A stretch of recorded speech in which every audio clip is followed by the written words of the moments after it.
Bonjour, bienvenue à tous, bienvenue dans votre émission On en discute sur RTV. Aujourd'hui, on va parler de coaching. Et oui, c'est un sujet de vie quotidienne, parce que le coaching aujourd'hui, un Français sur deux y a recours et on trouve de tout. Alors on trouve de très bonnes choses.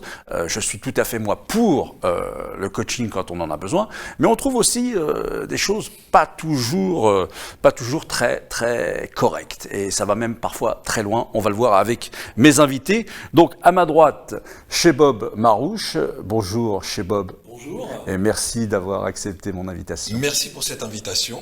Et puis, à ma gauche, Belinda Smiley. Bonjour, merci de m'avoir invité. Le plaisir, vous nous honorez. Un peu de féminité sur ce plateau, c'est ce qui nous manquait. Merci beaucoup. Chebob, vous êtes coach certifié. C'est cela. Alors, qu'est-ce que c'est qu'être un coach certifié ? Alors, coach certifié, c'est d'abord une démarche donc de formation, d'une volonté en tout cas de se former. Ouais. Donc, pour mon cas personnel, donc ça a été d'abord une démarche de pouvoir, en tout cas, se former pour acquérir des outils et des méthodes. Donc, j'ai sollicité donc plusieurs centres de formation, on va dire habilité ou certifié coach. Donc, j'ai d'abord assisté à des journées, ce qu'on appelait des journées portes ouvertes, et j'ai fait un choix donc de rentrer en formation coach professionnel et coach de vie, donc pour pouvoir en tout cas viabiliser en tout cas mon parcours et le contenu de cette formation que je souhaitais faire et voilà. Donc, on va revenir sur ce parcours parce que ça, c'est justement ça, en fait, tout l'intérêt. Belinda Smiley, vous êtes et coach de vie et vous êtes sophrologue. Et professeur de danse. Et professeur de danse, c'est comme ça d'ailleurs que je vous ai connu.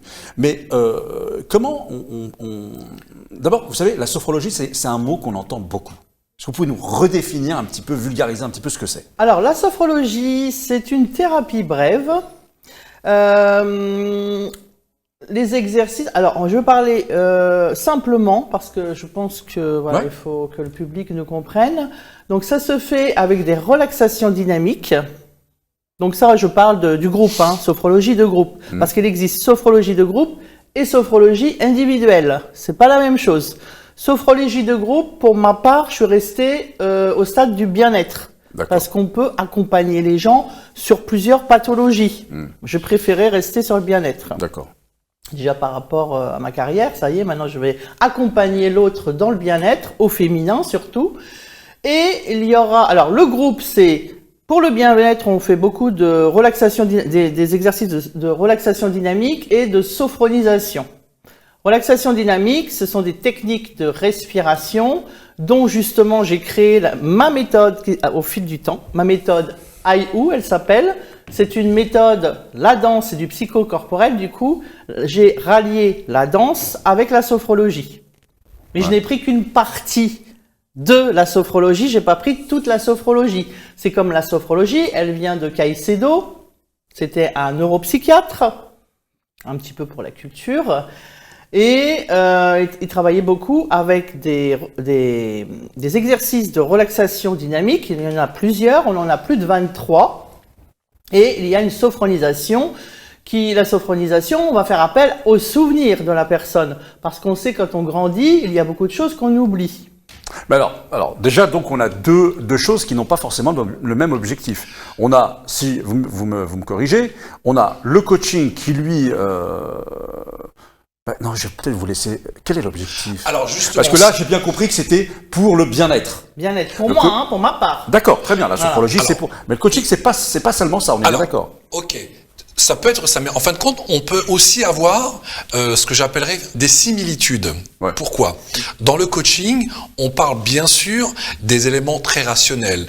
La question de l'objectif ou du parcours peut correspondre, en tout cas, fait appel, en tout cas à soi, de manière intériorisée. On considère qu'effectivement, que pour pouvoir identifier ou on va dire, acquérir un objectif, on part d'abord de soi. Donc il y a un cheminement qui est à la fois, mais sans le savoir, hein, à la fois intérieur. Hein, donc là, on est dans la spiritualité. Dans la spiritualité, pas forcément dans la spiritualité. Ouais. C'est simplement de se dire que finalement, vous avez l'exemple comment dire, il me semblait que c'était l'équipe de Suisse, donc de ski alpin, qui visualisait la descente. Donc, qui a, comment dire, et qui utilisait des outils de sophrologie. Ouais. L'idée, c'était de dire que voilà, avant d'acquérir, ou en tout cas avant d'arriver à notre objectif, on visualisait en tout cas le parcours de descente pour des skieurs. Là, on peut tout à fait visualiser donc sa réussite, voilà. Et le coaching, ce qu'il met en place, c'est qu'il peut visualiser d'abord sa réussite. En gros, pour être très très simple, c'est que il dénoue les blocages qu'on peut avoir individuellement ou collectivement. Donc le coaching pose des outils, pose une méthode qui peut être de la visualisation, qui peut être de la confiance en soi. Donc les choses ne sont pas si antinomiques que ça. Ah non, je disais pas qu'elles étaient antinomiques. Voilà. Bien évidemment. Bien évidemment. Parce que évidemment, il vaut mieux bien se sentir avec soi-même pour augmenter les chances, si je puis dire. Je sais pas d'ailleurs. C'est ça. Absolument. Ouais. Alors, vous avez énormément de méthodes de coaching. Coaching, en anglais, qui veut dire entraîneur, en tout cas qui accompagne. Un coach, un entraîneur. Qui est un coach, un entraîneur, qui accompagne la personne sur les choix dont elle souhaite. Alors, c'est la personne qui détermine l'objectif. Voilà, le coach lui aide à déterminer aussi. Ouais, voilà, on peut avoir un objectif derrière un sous-objectif. Ouais. Je m'explique.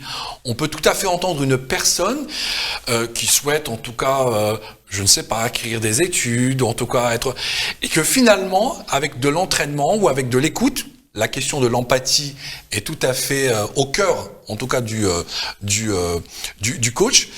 On peut se rendre compte que la personne, en fin de compte, diffère un autre objectif. En psycho, on parle de demande cachée. Voilà, c'est ça. Première demande, qui est ça. Là. C'est on essaye de voir avec le sujet la demande cachée, celle qui est. Absolument. En tout cas, pour le coach, moi, je tente de rationaliser sa demande. Alors, qu'est-ce que ça veut dire rationaliser? C'est-à-dire, voilà, c'est ça. Rationaliser, c'est de poser. Ouais. On va voir ce que c'est aussi. C'est de poser concrètement, donc une démarche active. Hein, en tout cas, pour ce qui me concerne, moi qui avais été coaché, alors je l'ai pas précisé. Ouais. Donc, on pose en tout cas donc une démarche active à travers ce que j'appellerais un esprit calendaire, c'est-à-dire que chaque jour, ou en tout cas, donc je pose des actes vers un objectif. J'appelle ça le processus. Le processus. Alors, attendez, on va revenir là-dessus parce que je veux vraiment c'est passionnant. Hein. Je veux qu'on perde rien là justement du processus, du cheminement. Tout à fait. Vous parliez de. On fouille. Alors, vous fouillez comment? Archéologie, on fouille. Ah ouais, c'est de l'archéologie. C'est-à-dire, on fouille. Alors, évidemment, la sophrologie, c'est pareil. Hein. C'est comme le coach. Et moi, je rejoins exactement, on se tutoie sur le plateau. Enfin, voilà, moi, c'est comme ça. Voilà. Et le coach, ça peut être très complémentaire. Et ce que tu as dit, j'ai trouvé que c'était assez pertinent. Parce que nous, on fouille, c'est-à-dire on a une anamnèse avant. Alors ça, c'est pour les individuels. Hein. Quand on fait la sophrologie en cabinet, en séance individuelle, parce qu'il y a des protocoles ensuite. D'accord. On a une anamnèse de 1h30 avec le client. Alors, comment elle se déroule cette anamnèse? Eh bien, ça doit être comme le coaching. Normalement, c'est ça. Hein, parce que moi, je fais coach de vie aussi pour les dames, d'accord, depuis longtemps. Et l'anamnèse, elle dure 1h30. Ce sont des questions. Ça doit être ça aussi le coaching. Ce sont des questions et nous, on apporte la solution. Et justement, dans la sophrologie, il a bien déterminé le coaching, comment ça se passait. C'est une manière rationnelle et nous, on fouille à l'intérieur, c'est-à-dire on cherche. Alors bien sûr, pour chercher, il faut avoir déjà de l'expérience. Moi, j'ai été, comme monsieur, sophronisé dans le passé. Donc c'est pour ça que j'ai une excellente connaissance, je pense, mais on a toujours à se former, hein. Ça, je suis d'accord avec ça, avec la sophrologie, parce que on ne peut pas faire de la sophrologie si on n'a pas un passif déjà de sophroniser. Parce que c'est possible de faire la formation de sophrologie, mais quand il n'y a rien derrière, il n'y a pas de matière, on fait quoi? Donc vous voyez, donc pour fouiller à une personne en face qu'on va accompagner, d'accord, on est obligé de connaître les questions. On va poser des questions et par rapport à leurs réponses, là, on va réfléchir sur le protocole. D'accord. Donc on commence avec cette anamnèse à fouiller. C'est un peu, enfin, je sais qu'il est pas toujours, il est assez décrié en ce moment, mais bon, tout ce qu'il a fait n'est pas à rejeter. Freud était un petit peu comme ça, une espèce de c'est quand même des précurseurs. Les profondeurs, il parlait des profondeurs de l'âme humaine. Tout à fait. Donc voilà, l'inconscient c'est profond, faut aller un peu. C'est un peu ça, ce que j'ai l'impression d'entendre. On fouille. C'est vrai que la sophrologie, normalement, vous fouillez pas dans l'inconscient des gens parce que le protocole il est fait sur la conscience. La personne elle est consciente. C'est bien de le préciser. Mais malheureusement ou heureusement, je ne sais pas. Moi, c'est plus fort que moi. Ça doit être. Je le fais depuis longtemps. Je suis obligé d'aller chercher plus loin parce que c'est mes connaissances à moi avec mon expérience. Déjà, je suis prof de danse, donc j'ai l'habitude déjà de le corps. Et justement, j'ai rallié la sophrologie et bien d'autres choses parce que j'ai fait de la PNL aussi. Donc, c'est justement pour chercher pour le meilleur, et là, je rejoins le coaching, le meilleur de ce qu'il y a chez la personne pour le faire avancer et le propulser vers l'avant. D'accord. Voilà. Lui donner une ligne de conduite. Ça, c'est vraiment bien d'allier danse et sophrologie, je trouve. Oui. Parce que déjà, la danse en soi, peut-être, est une thérapie merveilleuse. Tout à fait. J'imagine bien que les dames qui sont inscrites à vos ateliers, il y a un avant et un après. Exactement. Il y a un avant et un après. Alors, vous parliez chez Bob de construction, de processus. Comment il commence? Alors, il commence d'abord pour effectivement. C'est pour ça que les liens et puis les complémentaires, les sont tout à fait intéressants. C'est ce que j'aborderai plutôt dans ce que j'ai pu recevoir, c'est ce que j'appellerais les séances d'exploration. Un peu, voilà. C'est de savoir qui on est, ce que l'on veut réellement. Elles peuvent durer 1 à 2 séances, mais l'idée c'est de prendre son temps. Ensuite, pour répondre à votre question sur les modalités donc concrètes, c'est-à-dire que comment on arrive en tout cas à poser, donc à rentrer dans un processus. On pose le protocole, on pose je sais pas, pardon, on définit tout. D'accord. Qu'est-ce que vous appelez protocole? Alors, protocole, c'est l'ensemble, en tout cas, le protocole entre le client, le coach et le coaché. Voilà, l'alliance, exactement. Entre le rapport gagnant-gagnant. C'est-à-dire que sur l'étape de départ, sur le point A vers un point B. Voilà. C'est-à-dire qu'on définit ensemble le quoi, le pour qui et le combien. Combien de séances. Voilà, c'est un protocole d'accord avec lesquels on est d'accord pour commencer. Alors, ça c'est très important parce que ça veut dire, vous me corrigez, que si vous qui nous écoutez, vous rencontrez un coach, une coach qui n'établit pas avec vous ce protocole, il manque quelque chose d'important là. Absolument. J'allais même dire au préalable, ce qui nous définit, c'est aussi les savoir-être.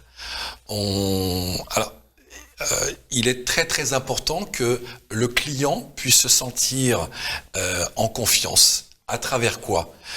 Tout simplement, c'est que on utilise, mais c'est aussi ancré en soi l'honnêteté, l'authenticité, la crédibilité. Voilà.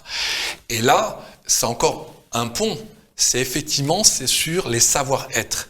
Ça ne se décrète pas, ça ne se sécrète pas, mais en tout cas, ça se ressent. Voilà.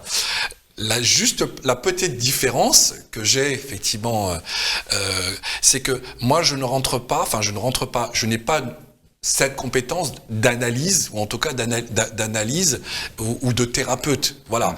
Et ça, je m'aventurerai pas en tout cas sur ce champ-là. Même s'il est aussi important, je dirais même qu'il est à distance égale entre ce que je propose au client, à la personne ou au groupe, donc dans la notion de groupe.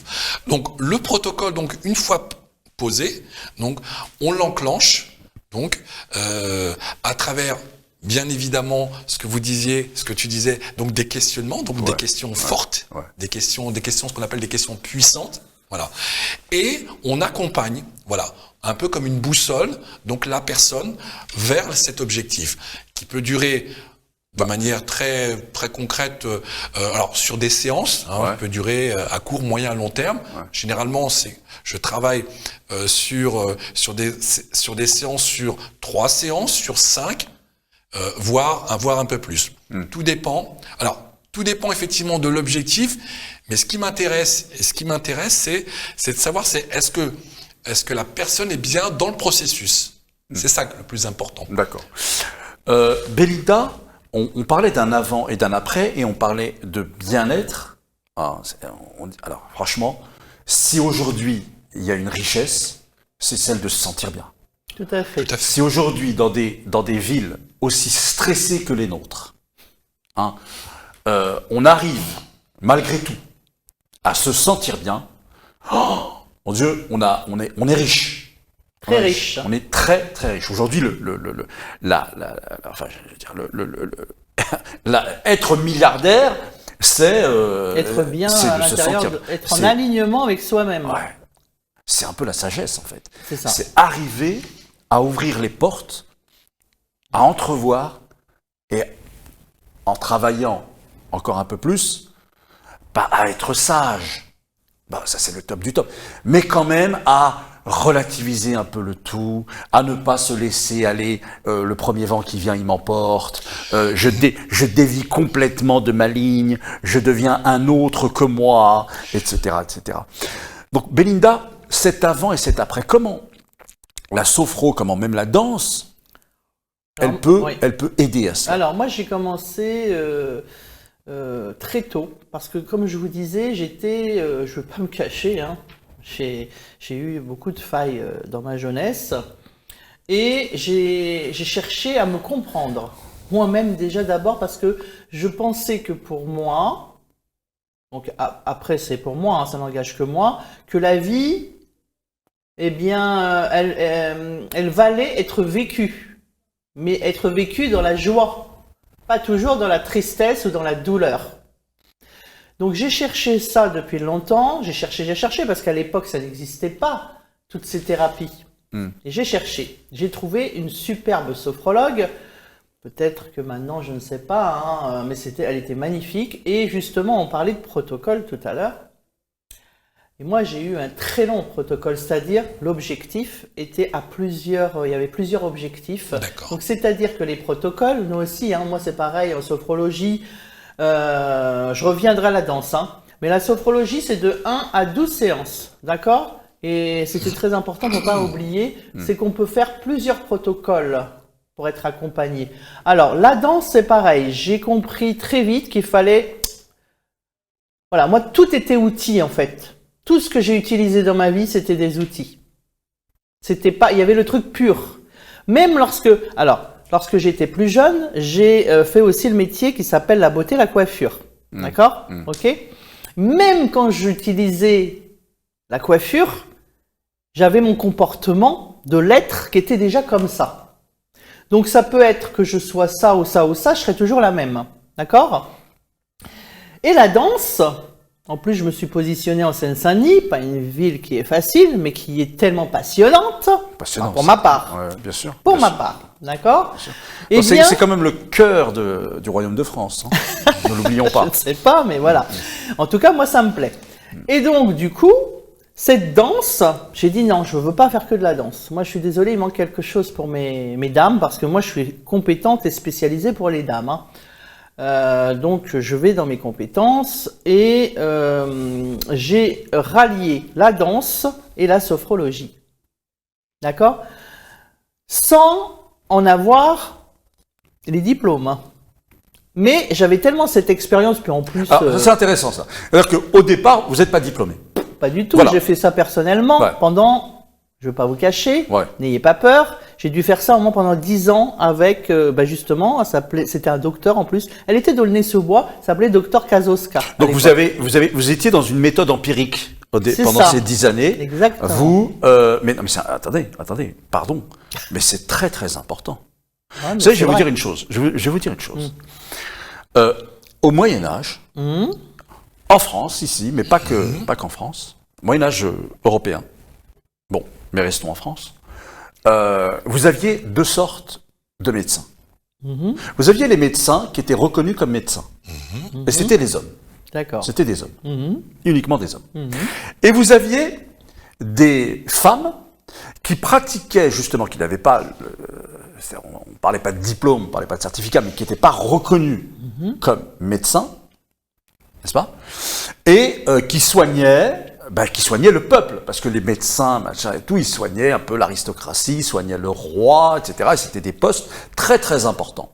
Et puis vous aviez ces femmes qui étaient dans les petites bourgades, dans les campagnes, et qui soignaient, et qui soignaient bien. Eh bien, donc elles n'avaient pas forcément le diplôme, puisqu'on a parlé de diplôme. Vous voyez ce qui leur arrivait, c'est que quand elles commençaient à avoir un nom, ouais, va chez une telle, elle est bien, machin, etc., eh bien, elles commençaient à faire de l'ombre aux médecins officiels. Donc très très vite, très rapidement, on les a accusés de sorcellerie. On est des sorcières. Sorcellerie, et on les a conduits au bûcher, on les a brûlés. Alors il fallait bien aussi qu'on trouve une explication à ce don qu'elles avaient, parce qu'il y avait plein de gens pour témoigner qu'elles faisaient bien la chose. Eh ben on leur disait, sans rougir, hein, mais écoutez, en fait, vous avez eu des relations avec le diable, même des relations, des coucheries avec le diable, et en contrepartie, il vous a enseigné comment soigner les gens, etc., etc. Donc c'est de la pure sorcellerie, donc vous allez me brûler cette sorcière, et c'est comme ça que l'Inquisition, par exemple, a brûlé en Europe des millions de femmes. Des millions de femmes, C'est vrai en plus. et certaines étaient accusées de sorcellerie uniquement parce qu'elles faisaient de l'ombre à ces hommes qui étaient médecins, qui étaient officiellement reconnus par les régimes en place. Donc c'est important, c'est très important. Au fait, moi je crois beaucoup au départ, on en parlait tout à l'heure chez Bob, on n'est pas forcément, mais on a la bonne intention de faire, de progresser, d'aider son prochain. On a quand même des hommes alliés, hein, quand même. Hein. On n'a pas que des ennemis. Hein. Ah non, mais c'était une autre époque. Mais même maintenant, mais ça se met sur un autre couvert. Mais tout ce que vous venez de dire, c'est effectivement reprend en tout cas tout le débat d'aujourd'hui. Enfin, il y a des mots comme ça quand on parle de sacralisation, désacraliser, dans les démarches aussi de coaching, quand on désacralise, par exemple, mais c'est pas, il peut y avoir du lien. C'est-à-dire qu'à un moment donné, c'est enlever cette espèce de peur, que l'on ne connaît pas. Ça peut être, c'est un outil très comment dire, très puissant. La désacralisation, en tout cas des actions ou la perception qu'on peut avoir, en tout cas sur les choses qui nous entourent. Juste pour revenir à ce que vous disiez à l'instant, c'est que oui, c'est un débat qui est encore d'actualité sur la médecine moderne ou la médecine holistique. C'est tout effectivement tous les champs d'application qu'on peut avoir, de croire ou ne pas croire. C'est aussi ça. Mais les deux doivent combiner, en tout cas peuvent combiner. Et ça, c'est très très important, en tout cas dans nos pratiques professionnelles et aussi dans notre perception. C'est aussi toute la notion du formel et de l'informel. Hein, ce qui est informel n'est pas utile, devient secondaire, et ce qui est formel l'est tout autant. Non, c'est travailler sur ces deux sphères-là. Voilà, elles ne doivent pas, en tout cas, se concourir en elles-mêmes. Se compléter. Oui, elles doivent plutôt se compléter. Plutôt, voilà, c'est plutôt compléter, ne pas s'opposer. Et voilà, et c'est ça. Ouais. Et du coup, c'est ça, c'est que ne pas faire un rejet de l'un par rapport à l'autre. Et pour revenir effectivement donc dans nos pratiques professionnelles, dans ce qu'on peut avoir en tout cas sur ce qui est de l'humain, hein, ce qui est effectivement notre outil en tout cas de référence, c'est ça, c'est ce qu'on disait tout à l'heure, c'est ce qu'il y a à l'intérieur et ce qu'il y a effectivement à l'extérieur, le dedans et la perception de l'extérieur. Et ça, c'est aussi en tout cas plutôt de se comment dire de garder effectivement de se réconcilier, voilà, c'est ça. C'est de se réconcilier avec ces deux notions-là. Mais de pas avoir peur de se concurrencer. Il y a Absolument. Ce problème d'être humain aussi.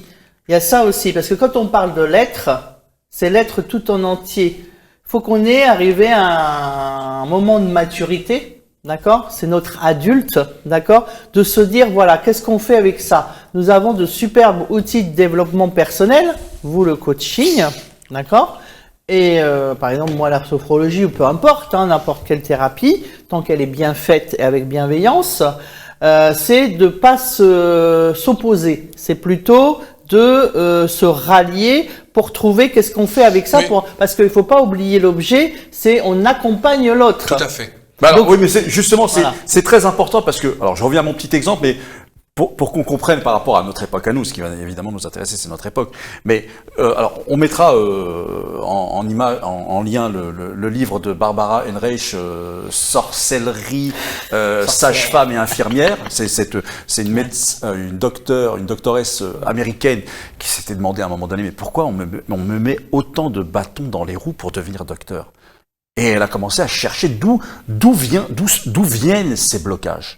Et puis elle s'est dit, bah tiens, en fait, ça vient pas de nulle part. Bah moi, Voilà. je savais Donc, on c'était mettra. quoi mes blocages, hein, Ah. en Seine-Saint-Denis quand j'ai commencé, hein. Il y en avait quand Ah, même. bah, il y en avait Il y en avait beaucoup. quand même. C'était parce que ils voyaient que j'émancipais la femme, et la femme était de plus en plus ouverte, et donc ouverte bien dans sa peau, donc être habilitée à prendre ses propres décisions sans la validation d'autrui. Non D'accord? mais alors c'est Voilà. important parce que quand on travaille, si vous voulez, moi je pense que quand là on est à discuter sur l'avant certification. Oui. C'est ça. Hein. C'est quand vous êtes encore dans ce que j'appelais tout à l'heure la méthode empirique, l'expérimentation, etc. Mais c'est très important parce que souvent, écoutez, moi je vais vous dire une chose.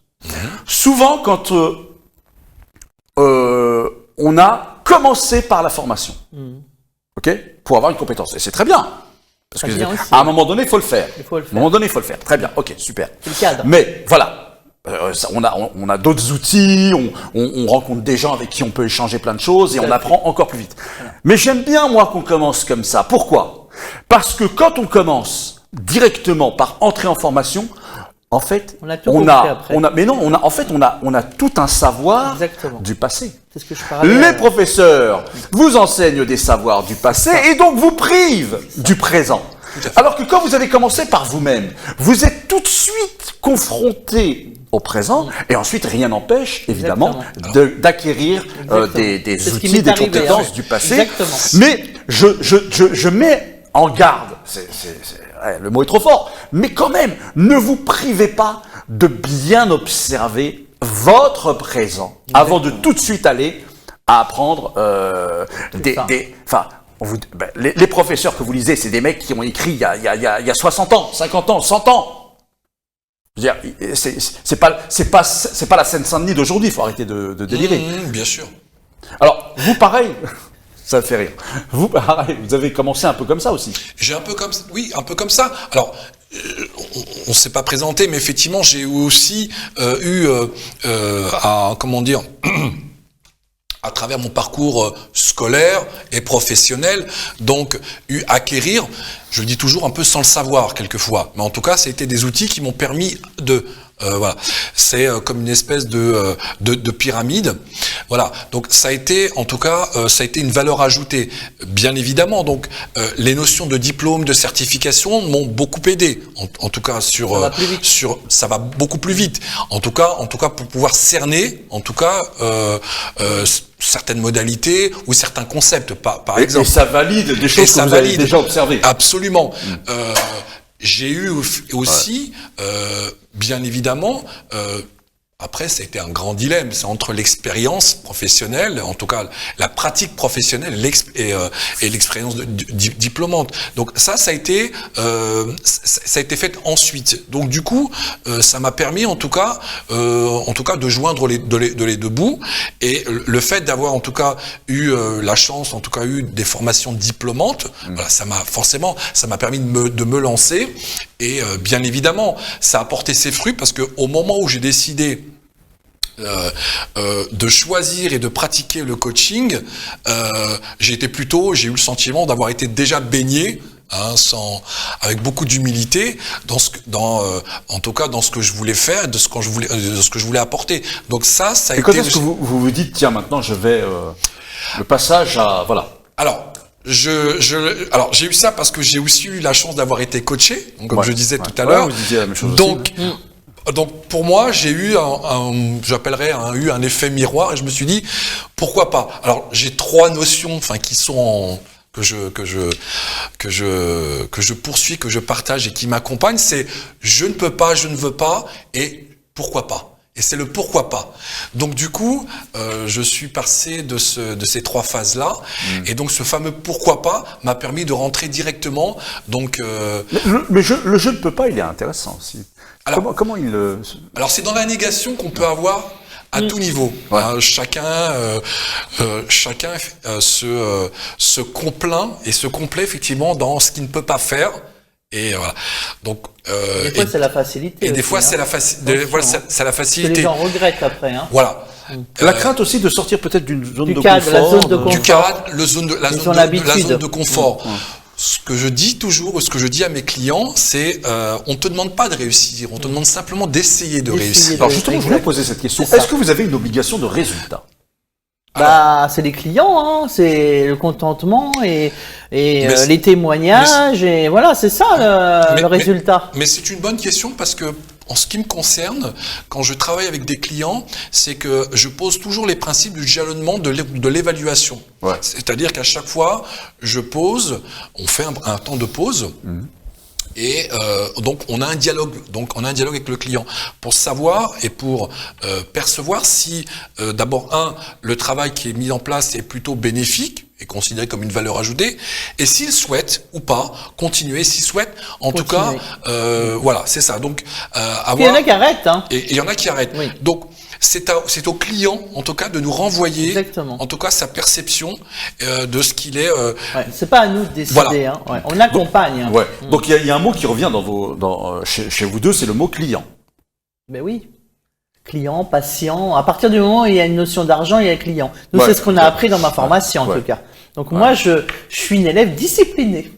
Non, mais c'est très bien, pourquoi c'est très bien? Enfin, c'est juste très bien parce que c'est clair. C'est-à-dire que oui, et puis surtout, c'est qu'on est dans des postures professionnelles. Oui, c'est ça. C'est aussi ça. Ouais. Ça rejoint ça rejoint effectivement votre question sur la formation diplômante et autres. C'est qu'on a une reconnaissance professionnelle. Tout à fait. Et ça, là-dessus, ça rejoint aussi l'éthique, ça rejoint aussi que le service rendu, si je peux me permettre, voilà, j'allais presque dire le service public rendu.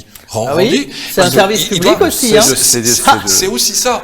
Et donc, pour nous, c'est important, effectivement, d'asseoir en tout cas et d'incarner en tout cas une profession, puisqu'elle est certifiante, elle est diplômante et elle est reconnue. D'accord. Donc, il est important en tout cas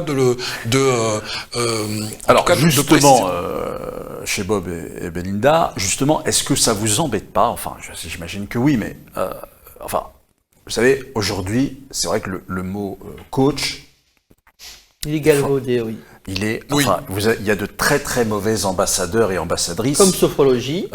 Comme sophrologie, comme un comme tas de danse. Voilà.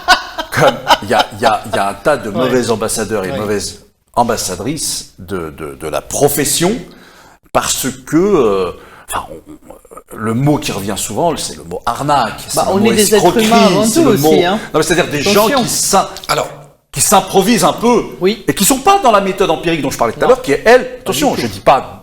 Voilà, ils sont dans la méthode, je ramasse de l'argent. Voilà, que dans ça. Ah oui, non, ça c'est différent. Qu'on soit clair. Voilà. Oh là là, moi je suis loin de tout ça. Hein. Peut-être que toi c'est pareil. Alors, raison pour laquelle c'est pour ça que on pose le cadre professionnel. C'est ça. À travers quoi? Effectivement, à travers les formations diplômantes.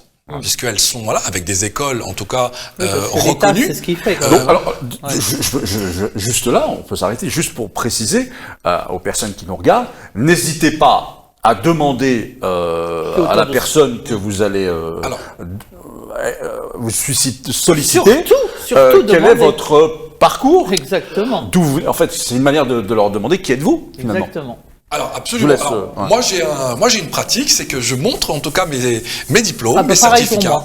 Voilà, donc j'exerce effectivement sous couvert entre parenthèses de ces formations qualifiantes, donc de cette notion réglementaire. Donc d'abord ça rassure effectivement la personne, le client, bien évidemment, parce qu'il peut aussi se renseigner, savoir quelle formation, quelle promo ou que sais-je. La meilleure des choses, c'est le bouche à oreille, cher monsieur. Voilà. La deuxième, c'est que en ce qui me concerne, c'est j'ai eu un parcours universitaire, donc je montre aussi en tout cas mes diplômes universitaires qui sont en lien avec la profession.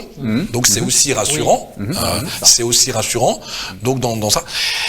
Et j'allais dire en deuxième temps, donc c'est aussi donc mes pratiques. Donc en tout cas je dévoile ou je raconte ou en tout cas j'énumère toutes mes expériences professionnelles que j'ai pu avoir, soit individuelles, soit collectives.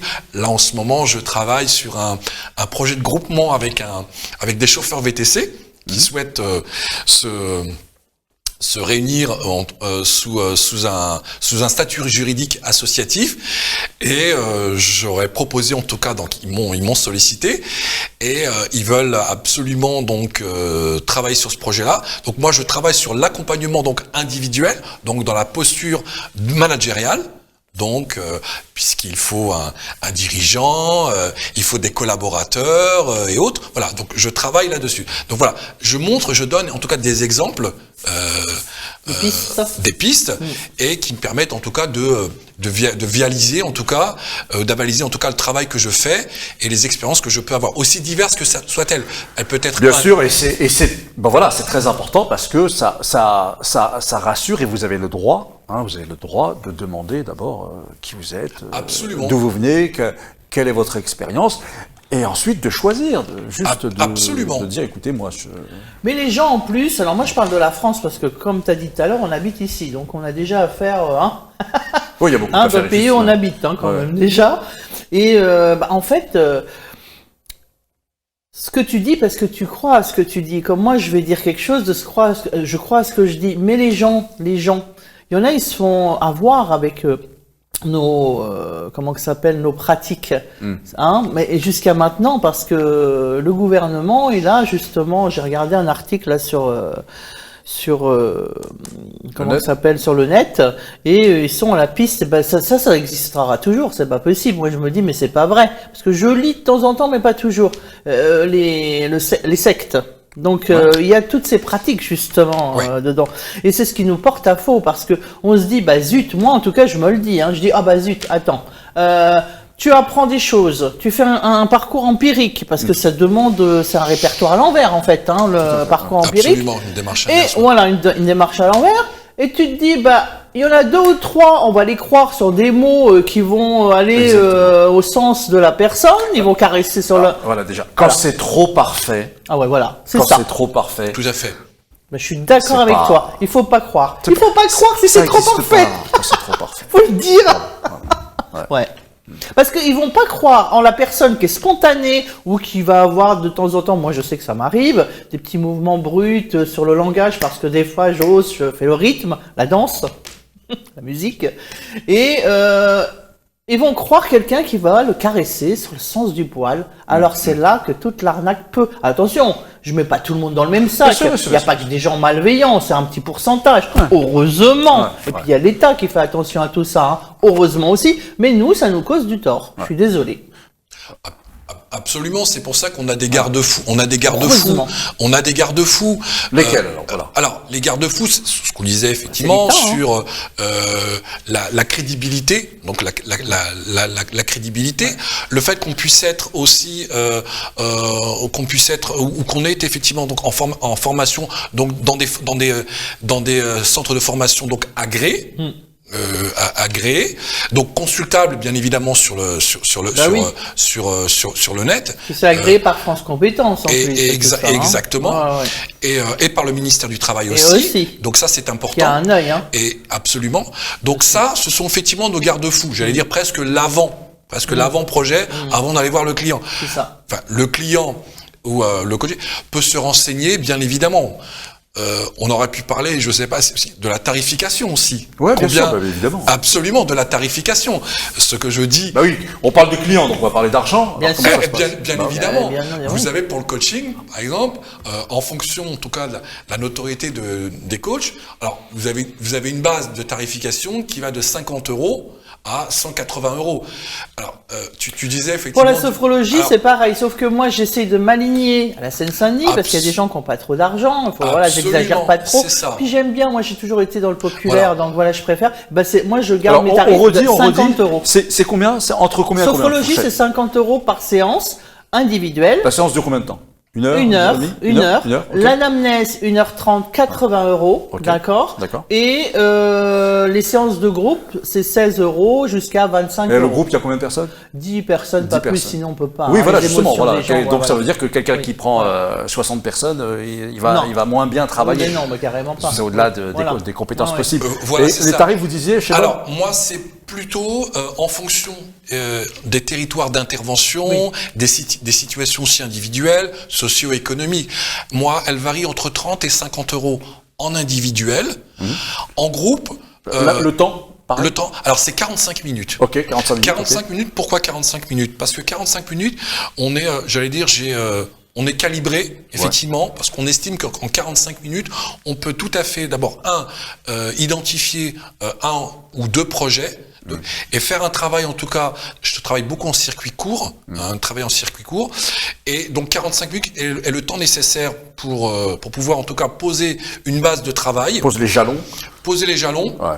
Et surtout, dans la continuité. Donc, ça incite, et ça nécessite effectivement que la personne, effectivement, ne soit pas, en tout cas, dans quelque chose de lourd. Ouais, bien sûr.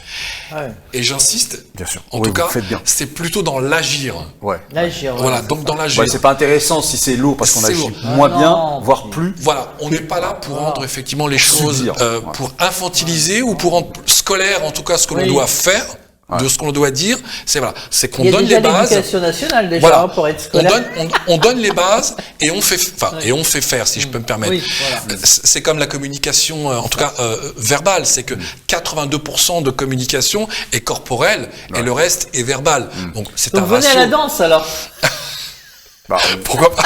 Il y a toute une communication. Il y a toute une communication, mais c'est important parce que fait, ce que tu dis est tout à fait juste parce que et c'est important de le pointer, c'est parce que sans le savoir, on utilise différents concepts. Tu parlais tout à l'heure de PNL. Programmation neurolinguistique. On aurait pu aussi parler d'analyse transactionnelle. On aurait pu parler effectivement de concepts de reformulation. Voilà.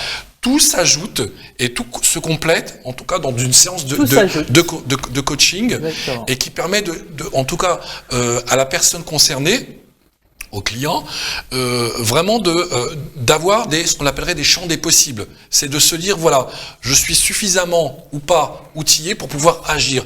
La question de l'action est primordiale. Il ne s'agit pas de repartir avec un mémoire de coach, voilà. Ouais, là, c'est pas du tout ça. C'est en tout cas, c'est sur le processus. J'aime à dire que le coach monte effectivement donc dans la barque avec le client et à un moment donné, le coach débarque. Et puis le client continue sa route. Voilà, c'est ça. C'est tendre vers A. Voilà. Alors, je reviens à ce que vous disiez tout à l'heure sur mais quels sont les résultats ou quels sont peut-être les résultats?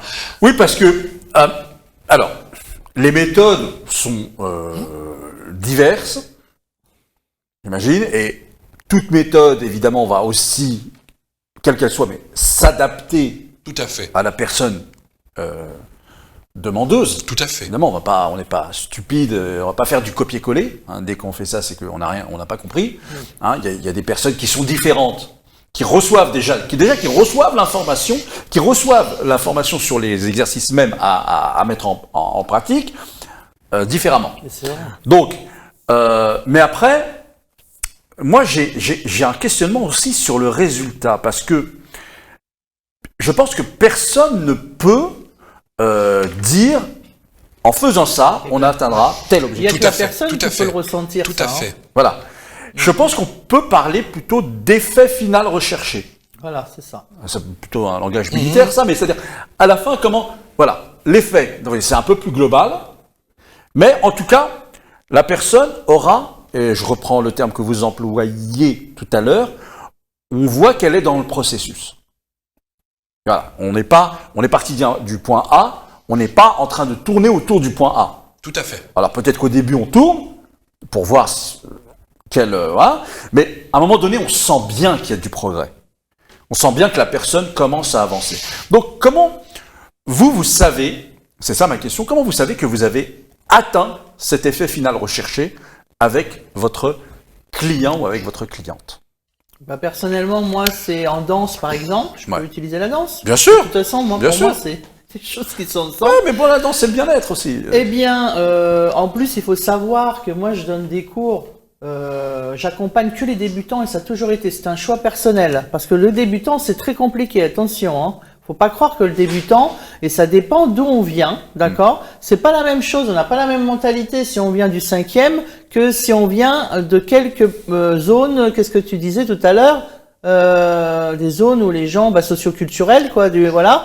Parce que j'ai fait beaucoup de socioculturels, et moi, le résultat, je le vois, de toute façon, j'ai pas intérêt de mentir, là, hein, parce que moi, j'ai connu des petites, ils ont 5 ans, maintenant, ils ont plus de 30 ans, ils ont des familles, ils ont bien réussi leur vie, et voilà, ils me le disent tout le temps, et je reste tout le temps en permanence avec eux, mes clientes. Vous voyez? Bon, ça, c'est déjà un gage de réussite. Que les gens, plusieurs voilà. années plus tard... Et qui me voilà. disent, ah non, Belinda, t'étais plus que notre prof de danse orientale. C'est pas possible, tu nous as fait plus que... Et c'est après. Ouais. Parce qu'une te dit, tu dis, oh, elle Ouais, dit ça ouais, parce qu'elle c'est m'aime gentil. bien. Voilà. Oui. Ouais. La deuxième, oh, ouais, elle a envie d'enjoliver les choses. Mais après, quand c'est 3, 4, 5, Ouais, non, ouais, bien sûr, bien voilà, sûr. le résultat, elle est là. Ouais, C'est super, en fait. Voilà. Parallèlement à ce que tu disais, c'est que à quel moment on va ressentir ou je vais ressentir que l'objectif a été atteint, je serais tenté de dire que justement c'est dans la première séance d'exploration. C'est de savoir est-ce que c'est une obtention de quelque chose, je dis n'importe quoi, je peux être d'un diplôme ou de rentrer, je sais pas moi, ou de passer son permis de conduire ou autre, ou en tout cas, ou tout simplement être bien, tout simplement être bien. Là, c'est important parce que quand on accompagne, on a des outils d'évaluation, on a des outils. Et c'est justement peut-être une réponse ou une autre, c'est quand on se rend compte que l'objectif n'est pas atteint, ça peut être aussi de deux manières. Un, c'est que on peut ne pas être compétent pour répondre à la demande ou à la commande de la personne. Oui. La question de l'adressage, elle est posée telle aussi. Oui. C'est à qui on s'adresse. Si on se rend compte que c'est de l'ordre plutôt du psycho ou de l'holistique, donc on adresse effectivement à des gens plus compétents. Ça peut être un thérapeute. Oui. Alors oui, tout à fait. Il y a cette question de la pluridisciplinarité. Voilà, c'est ça. C'est que, alors, c'est nos garde-fous entre parenthèses, c'est de se dire à un moment donné, cette honnêteté de dire, on est compétent ou on ne l'est pas là-dessus. Moi, par exemple, je vous donne un exemple. J'ai eu en sophrologie une cliente qui a subi un inceste. D'accord? Un inceste. Ok? Petite, machin, voilà. Et non, ça je peux pas. Bien sûr. Et j'ai su au bout deux patientes, j'ai essayé, je dis j'arrête de faire ma chochotte là, j'y vais. Ah non, je peux pas. Ça c'est des compétences. Et ben c'est pas dans mes compétences. J'ai appelé un collègue et je lui dis est-ce que toi tu es compétente pour ça? Est-ce que tu peux voir avec la patiente? Voilà, il faut arrêter net. Bien sûr, bien sûr. Quand vous êtes trop touché, tout à fait. Là, il faut. Et pourtant, j'ai pas subi ça ni rien. Non, mais je on sait que là, attention, là, ça devient quelque chose. Alors tout ce qu'on fait est sérieux, mais là c'est sérieux, mais ça sort de mon cadre. Ah oui. Je ne vais pas, m'inventer une compétence que je n'ai pas. Je peux, si je le désire, faire des formations, entrer dans des écoles pour apprendre, mais à ce moment-là, je ne le suis pas, je le reconnais, je le dis à la personne, et pour aider la personne, je peux l'orienter vers une personne compétente. Et c'est bien perçu, hein. Et c'est très bien perçu. C'est très bien perçu, hein. On appelle ça de l'adressage. Mais juste pour rebondir à ce que tu disais, c'est qu'il est important de garder aussi ces distances. Bien sûr. Résultat, je disais, donc on ne s'invente pas, évidemment, des compétences, mais revenons au résultat, si vous voulez bien. Donc, chez Bob, vous considérez, à un moment donné, comment que, finalement, la prise en charge, l'accompagnement se termine parce qu'on a atteint l'objectif. Est-ce que c'est vous ou c'est évidemment au départ, vous disiez, voilà, ça va nécessiter tant de séances. Mais comment à partir de quel moment, on a atteint, on est allé au bout? J'allais dire, c'est binaire, mais entre la personne, c'est la personne et moi-même. C'est d'abord, en tout cas, sur des résultats rationnels, Hein, c'est, je disais tout à l'heure, ça peut être l'obtention de quelque chose, ou d'un diplôme, ou d'un permis de conduire, ou autre, ou que sais-je, quelque chose d'identifié. D'ailleurs, à ce niveau-là, j'utilise en tout cas ce que j'appellerais le concept de SMART, hein, qui veut dire spécifique, mesurable, atteignable, réaliste et dans le temps. Donc, une projection dans le temps. Donc ça, c'est l'outil du coaching. Donc ça, c'est une première chose. 2, qui est aussi essentiel, c'est sur la base de départ, c'est sur quoi on va travailler. Une fois, donc je parlais sur les séances, la première séance d'exploration, voilà. Et dans le temps, et à tout moment, la personne a le choix. Il y a ce que j'appellerais le libre arbitre, donc du client, d'arrêter ou de ressentir que les séances peuvent continuer si effectivement les objectifs sont toujours, en tout cas, dans quelque chose de continuel, ou inversement, si j'estime que il est temps, en tout cas, d'arrêter. On pense qu'effectivement la personne est suffisamment autonome ou est suffisamment outillée. Voilà. Donc voilà. Donc ça, ce sont des. Mais il vous est arrivé, par exemple, chez Bob Belinda aussi, Enfin voilà, on se rend compte qu'on parle plus la même langue. Ça va pas. Avec le patient, avec le client, avec la cliente, oui. ça va. Oui, ça m'est déjà arrivé. Pas le client n'est pas satisfait. J'ai une petite anecdote voilà, sur vous-même, ça. Voilà. Vous disiez stop. J'ai une élève, va pas dans tout la même, à fait. Ouais. Alors, j'ai une élève qui n'avait pas confiance en elle, parce que moi justement, mes 2 compétences, c'est estime de soi et confiance en soi. Ça, je l'ai toujours fait depuis 1996. Et je voyais, parce que justement, il y a de la distance à prendre sur le client. Même si on aime bien la cliente, il faut avoir une distance professionnelle. Toujours. D'accord ? On est bien d'accord. Notre but, c'est de rendre les gens autonomes et non pas dépendants. Ok ? Cette fille-là, je voyais que c'était une élève, superbe danseuse, elle commençait déjà, elle dansait magnifiquement bien, mais elle avait du mal à passer l'autre étape, c'est-à-dire l'étape de résultat de spectacle. D'accord ? Alors qu'elle en était capable. Ok ? Donc il y a eu une petite friction entre nous deux. Tant pis, moi mon rôle c'est pas d'être aimé, hein, je m'en fiche. Mon rôle c'est d'être professionnel, d'accord ? Et de donner tous les outils nécessaires pour rendre les personnes le plus autonomes possible. Donc qu'est-ce qu'elle a fait ? Elle a claqué, elle a fait quelque chose de pas sympa, elle a emmené tout le groupe avec, mais bon ça c'est encore un autre débat.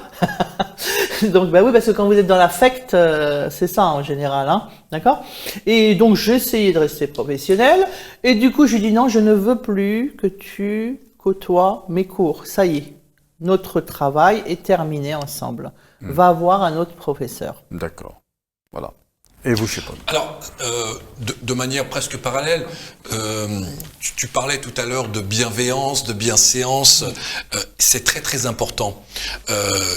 Le coaché doit ressentir et doit bien se sentir.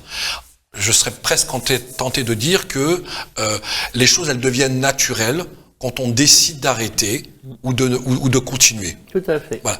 Donc il y a quelque chose qui est de l'ordre de non pas du dilemme, mais plutôt du temps, voilà, du temps nécessaire à un moment donné de finir, ou en tout cas de finir. La notion de fin est importante, autant pour soi et autant pour l'autre. Donc là, les choses elles deviennent presque naturelles. Mais bien évidemment, c'est qu'une fois si on reste en tout cas sur une dimension plutôt rationnelle, si on estime que la personne est suffisamment satisfaite, d'ailleurs on peut le lui dire, tout à fait. Ça rejoint ce que tu viens de dire. Pour rester professionnel. Voilà. Quoi, hein. Il n'y a pas de règle absolue. Il ne s'agit pas de... C'est pour ça que je disais tout à l'heure que... C'est situationnel en fait. Voilà, 3 séances permettent de... C'est aussi d'abord un vécu que j'ai pu avoir, où j'ai pu obtenir des résultats, en tout cas. D'où là la pyramide. Et exactement, voilà. Donc voilà, c'est comme tu disais, c'est situationnel. Voilà, il ne s'agit pas d'en faire plus. C'est ça. On n'est pas dans, on s'inscrit pas dans une idéologie. On Absolument. est dans le pragmatisme. On peut, voilà, comme ça, mais trouver en tout cas qu'est-ce qui peut faire que le pacte de départ dans sa globalité soit respecté et qu'il y ait, du gagnant. Voilà. Du rapport gagnant-gagnant. Je vous remercie tous les deux. Merci Nader, merci pour l'invitation. Voilà. Puis, en tout cas. Vive le bien-être! Vive le bien-être, absolument, Absolument. absolument. Profitez-en et sachez surtout reconnaître ceux qui vous conduiront là où vous aspirez. À très bientôt dans un autre numéro d'On en discute sur RTV.